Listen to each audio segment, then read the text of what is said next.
आज हम सांख्य दर्शन के सत्कार्यवाद के विषय में जानकारी प्राप्त करेंगे। सत्कार्यवाद सांख्य दर्शन का कारण कार्य सिद्धांत है। कारण कार्य सिद्धांत किसी भी दर्शन का बहुत महत्वपूर्ण सिद्धांत होता है और सांख्य दर्शन का सत्कार्यवाद काफ़ी लोकप्रिय सिद्धांत है। सामान्यतः यह माना जाता है कि कोई भी कार्य कारण के बिना नहीं हो सकता। यदि हमें कार्य दिखाई दे रहा है तो उसका कोई कारण भी अवश्य होगा। तो संसार भी एक बहुत बड़ा कार्य है और इस कार्य का कोई न कोई कारण अवश्य होना चाहिए। ये जो जिज्ञासा है कि संसार रूपी कार्य का कोई कारण होगा, वो कारण क्या है, वो तत्व क्या है जिससे संसार बना है, जिसने संसार को बनाया है, उस कारण की खोज या उसकी व्याख्या करने के लिए ही सारा दार्शनिक चिंतन मनन इत्यादि किया गया है। इसलिए कारण कार्य सिद्धांत काफी महत्वपूर्ण सिद्धांत हो जाता है। अब कारण किसे कहते हैं? जो कार्य से पहले निश्चित रूप से उपस्थित हो उस तत्व को कारण कहते हैं। ऐसा नहीं कि कभी उपस्थित हो कभी नहीं हो, जिसकी उपस्थिति के बिना कार्य संभव न हो उसको हम कारण कहते हैं। मुख्यतः कारण दो तरह के हैं, उपादान कारण और निमित्त कारण। उपादान कारण वो है कि जो कार्य में इस तरह से उपस्थित रहता है कि यदि हम कार्य से उसे अलग करने की चेष्टा करें तो कार्य ही नष्ट हो जाएगा। जैसे घड़े में मिट्टी उपस्थित रहती है तो मिट्टी घड़े का उपादान कारण है। अगर हम मिट्टी को घड़े से अलग करने का प्रयास करेंगे तो घड़ा नष्ट हो जाएगा। घड़े की सत्ता जब तक है, जब तक घड़ा है, तब तक मिट्टी को उससे अलग नहीं किया जा सकता। ये उपादान कारण है। निमित्त कारण वो होता है कि जो अपने कार्य व्यापार से, जिसके क्रियाकलाप से कारण से कार्य की उत्पत्ति होती है। निमित्त कारण भी बहुत महत्वपूर्ण है। कार्य से पहले उपस्थित रहता है, लेकिन कार्य के उत्पन्न होने के बाद में निमित्त कारण वहाँ से हट जाता है, फिर उसकी आवश्यकता नहीं होती। उत्पत्ति के लिए आवश्यकता है, लेकिन उपादान कारण की तरह वह कार्य की समाप्ति तक सदैव वहाँ उपस्थित नहीं रहता। तो ये दो कारण हो गए, उपादान कारण और निमित्त कारण। अब कारण कार्य सिद्धांत के मुख्यतः और भी भेद हैं, लेकिन जो मुख्य भेद हैं वे दो हैं, असत्कार्यवाद और सत्कार्यवाद। असत्कार्यवाद जैसा कि नाम से ही पता चल रहा है, असत है कार्य। तो जो ये मानता है कि कारण में कार्य अपनी उत्पत्ति से पूर्व असत रहता है, उपस्थित नहीं रहता, वो असत्कार्यवाद का सिद्धांत है।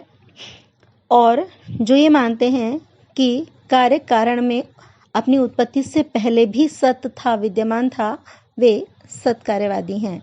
असत्कार्यवादी ये मानते हैं कि कारण एक अलग तत्व है और उस कारण से एक बिल्कुल नए तत्व कार्य की उत्पत्ति होती है। कार्य बिल्कुल नई चीज है, वो पहले नहीं था, पहले वो असत था।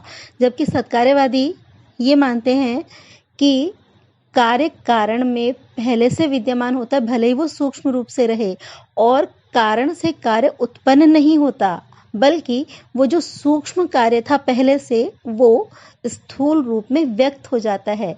सत्कार्यवाद में कारण उत्पन्न नहीं होता, व्यक्त होता है, और असत्कार्यवाद में कार्य उत्पन्न होता है।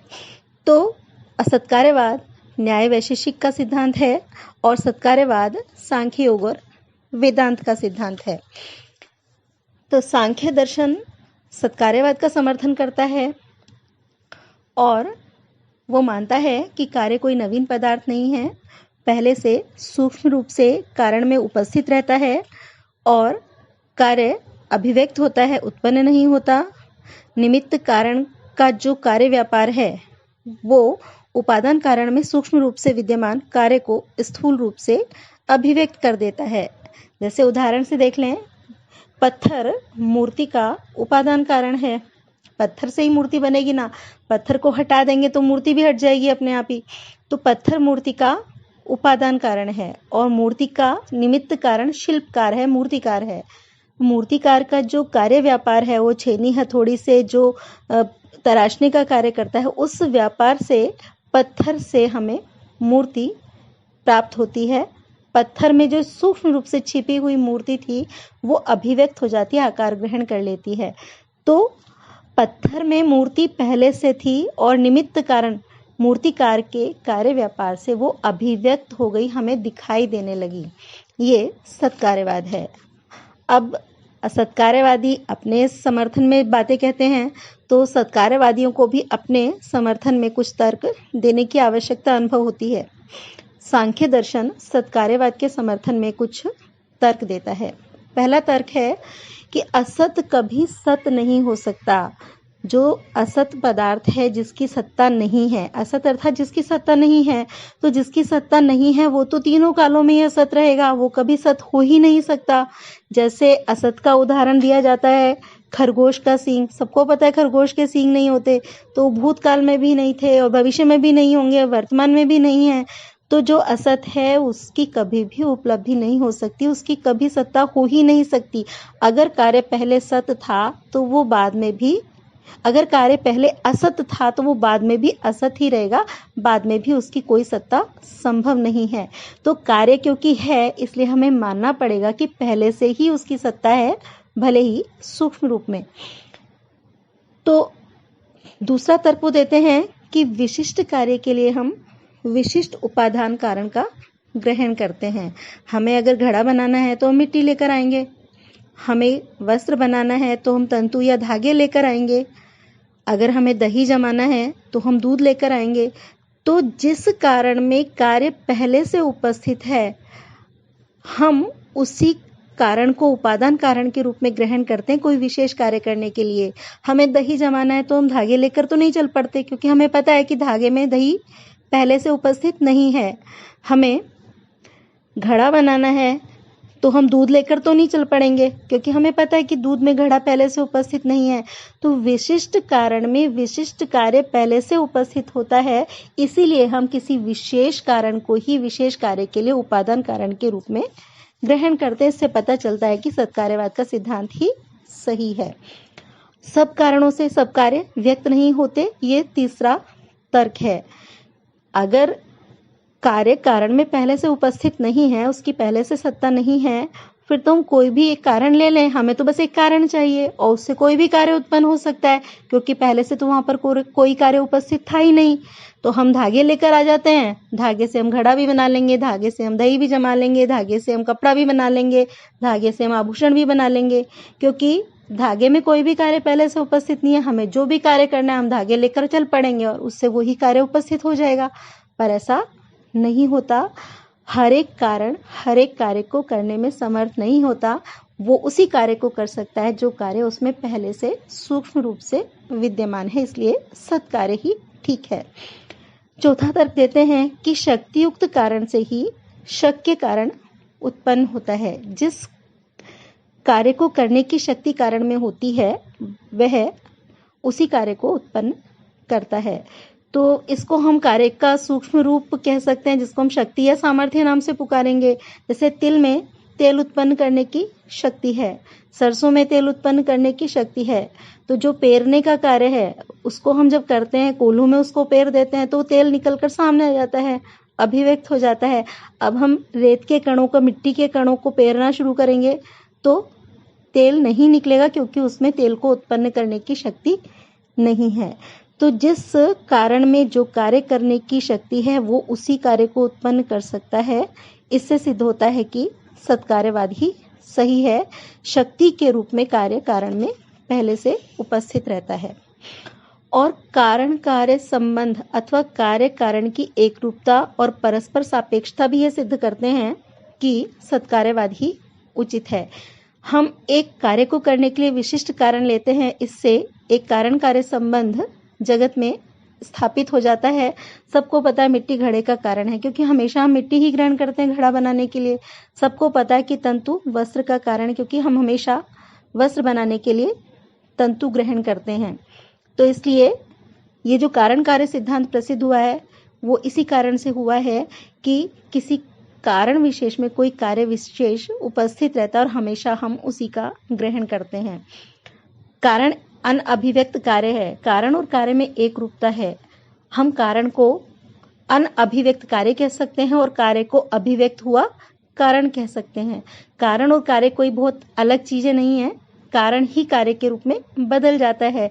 जो अभिव्यक्त होने से पहले कारण था, अभिव्यक्त होने के बाद वो कार्य हो जाता है।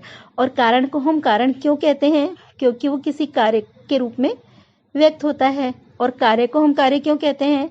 कि उसका कोई कारण है जो उसके रूप में बदल जाता है। तो दोनों परस्पर सापेक्ष हैं।